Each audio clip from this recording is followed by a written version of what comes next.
Subscribe to our YouTube channel and press the bell icon to get the latest updates. The most celebrated investigative journalists in the world, certainly in America, Bob Woodward, whose investigation as a reporter of the Washington Post in 1972 into the power and corruption of Richard Nixon's America, when he investigated the burglary of the Democratic Party headquarters in Washington, D.C., an office complex called Watergate, and that scandal two years later, in August of 1974, unseated a sitting president. Nixon was unseated and had to resign from office.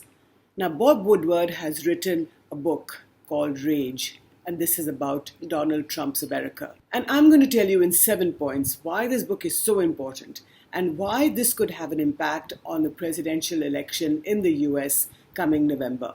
The first point in Bob Woodward's book, Rage, is about the impact of the coronavirus pandemic on the US. We know that so far, over the last 5 or 6 months, as many as 192,000 people have died, and the US leads the corona case figures at 6.4 million. And just by way of comparison, in India, we have 4.47 million cases as of today and 75,000 dead. Now, in this book, Trump tells Woodward that while he understands the gravity of the situation and he knows that the virus is a very tricky one, and I'm quoting here, and that's a very delicate issue and it can even be deadlier than your strenuous flu, he tells Woodward that he has deliberately underplayed the impact of this pandemic. He says, and at the same time, while Trump was telling America that this virus is not much worse than a seasonal flu, Trump tells Woodward that he deliberately minimized the danger. I always wanted to play it down. I still don't like to create a panic. This is what Trump tells Woodward. And let me add here that in the writing of his book, Trump spoke to Woodward on the phone or perhaps face-to-face 18 times. Now that's interesting because a lot of what Woodward writes about in his book is straight from the horse's mouth. A lot of it is also interviews with a lot of people who are named, some who are not named. But in many cases, Trump is himself admitting to the investigative reporter, who's still with the Washington Post, by the way, that this is what he did. The second point is about the racism question in the US, and we've seen over the last few months how the Black Lives Matter movement, which began as a result of a black man who got shot by the police, and these incidents have been taking place for some time. And Woodward talks to Trump about racism, and he says that perhaps both of them, they're both white Anglo-Saxon men and privileged, not just because of their education and their upbringing, but also simply because of their color. And he says perhaps we should better understand the anger and pain felt by Black Americans. To which Trump replies, no. And he says, you really drank the Kool-Aid, didn't you? Just listen to you. Wow. No, I don't feel that at all. So Trump completely dismissing the idea that there could be some sympathy and compassion with what poorer Black Americans or people on the other side who in many ways or in many cases haven't been able to get the justice that they deserve. And again, Trump complains on the 8th of July, tells Woodward that his lack of support amongst the Black community, and he says, I've done a tremendous amount for the Black community, and honestly, I'm not feeling any love. My third point is about Trump's relationship with his predecessor, Barack Obama. Obama was elected twice, but Trump is really dismissive about him in this book by Woodward. And he tells Woodward, I don't think Obama is smart. I think he's highly overrated. And I don't think he's a great speaker. And then he goes on to say, North Korean leader Kim Jongun thought Obama was an asshole. And this brings me to my fourth point, which is the relationship between the leader of the oldest democracy in the world, America, and the leader of the world's most secretive dictatorship, North Korea, Kim Jong-un. This very unlikely friendship between these two leaders is something that Woodward spends some time about in his book. And he talks about, first of all, how Kim Jong-un really flattered Trump. He wrote him several letters, which, by the way, Trump showed Woodward, so it's not as if Woodward is sort of conjecturing this out of thin air. And he talks about, in one of the letters, Kim says that he wanted another historic meeting between myself and Your Excellency, reminiscent of a scene from a fantasy film.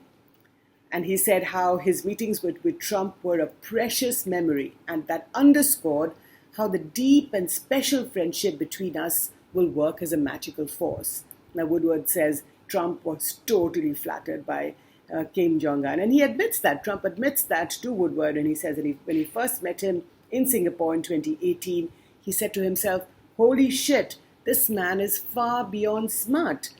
And Trump boasts to Woodward that this guy, which is Kim Jong-un, tells me everything, including he gave me a graphic account of how an uncle of his was murdered. So there you have it. This flattery by Kim and Trump's sort of reciprocation of this friendship. This brings me to my fifth point, which is that while he talks about the US relationship with North Korea, Trump tells Woodward, "I have built a nuclear weapon system that nobody's ever heard of in this country before, that nobody's ever had in this country before. We have stuff that you haven't even seen or heard about. We have stuff that Putin and Xi have never heard about before. That is the Russian President Vladimir Putin and the Chinese President Xi Jinping. There's nobody. What we have is incredible." Now, this is quite fantastic because Trump is telling a journalist that America is developing a secret and very powerful weapon that nobody has any knowledge about. So when Woodward does his own investigation into Trump's comments, and he speaks to a variety of people in intelligence and in other parts of America, these people admit to him that yes, such a system is indeed being researched and developed, and that they are really quite surprised and shocked that their own president, Donald Trump, would spill the beans to a mere journalist. And my sixth point is about Trump's relationship with his son-in-law, the all-powerful Jared Kushner. We know about Kushner in India because he accompanied his father-in-law to India during the Namaste Trump visit in Ahmedabad. Then they went to the Taj Mahal and then came to Delhi. But he was really all over the place. And this book reveals this very close tie between Jared Kushner and his father-in-law. Jared, of course, is the husband of Ivanka Trump, again, one of perhaps Trump's most favorite child. Now, in the book, Kushner tells Woodward that, he ruminates about this relationship between Trump and power. And he tells people that one of the ways to get close to the president is to read Alice in Wonderland. Now, those of you who don't know this story, it's a very revealing allegorical tale written by Lewis Carroll in the 17th century, which talks about power and corruption. And actually, just a quick line from Alice in Wonderland is when in the story, Alice goes down a rabbit hole and then she encounters all kinds of very fantastical people in fantastical situations. And then there is the queen. And the queen, who doesn't like something, says, "Off with his head." So we don't know whether Jared Kushner is particularly referring to this aspect of Alice in Wonderland, but he certainly tells Woodward that people who want to understand Trump, read Alice in Wonderland. And he says, and he singles out the Cheshire cat in the book, a cat which is sort of, sits quietly, patiently, waits for things to happen and then pounces. Similarly, Kushner says that like the cat's strategy, which was endurance and persistence, people who want to get close to Trump must adopt the same qualities. And Kushner is quoted as telling Woodward, "The most dangerous people around the president are overconfident idiots." And by that, Woodward assumes to mean three or four people. The first, Jim Mattis, former National Security Advisor. Second, Rex Tillerson, former Secretary of State. Third, the head of the National Economic Council, Gary Cohn. And fourth, the Director of National Intelligence, Dan Coates. And this brings me to my seventh point, which is the relationship between Trump and his closest confidants. Now, he was their leader, but the mark of a true leader also is to delegate, to let people exercise power, of course, to oversee that power. Let me tell you a little bit about what these men had to say about their leader, the US president. Tillerson, that's the former Secretary of State, found Kushner's warm dealings with Israeli Prime Minister Benjamin Netanyahu nauseating to watch.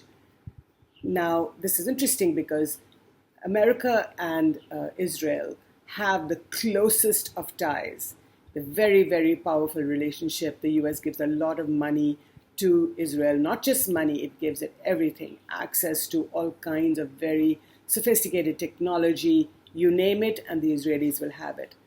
The fact that Kushner is so close to Bibi Netanyahu is a manifestation of the proximity between Trump himself and Netanyahu. But as Tillerson tells Woodward, Kushner's warm dealings were nauseating to watch. It was stomach churning. Jim Mattis quit his very powerful job after Trump wanted to withdraw American troops who were fighting the Islamic State in the Middle East. And I quote, "When I was basically directed to do something that I thought went beyond stupid to felony stupid, strategically jeopardizing our place in the world and everything else, that's when I quit." Mattis goes to the Washington National Cathedral, as is said in the book, to pray about the nation's fate under Trump's command. And Mattis tells the Director of National Intelligence, Dan Coats, there may come a time when we have to take collective action since Trump is dangerous. He's unfit. And he goes on to add at another time that the president has no moral compass. And to which Dan Coats replies, true, to him, a lie is not a lie.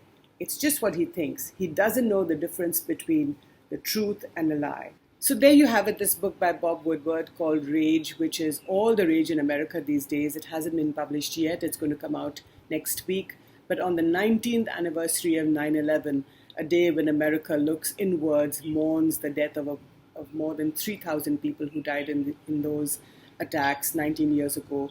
This is a book that's certainly going to deepen that introspection by Americans into the fate of their own country. 2 months from now, the American presidential elections are on the anvil, and we will see what impact, if any, this book and other events have had on that election. This is Jyoti Malhotra for ThePrint. Please continue to watch and subscribe to our YouTube channel. It's live and buzzing.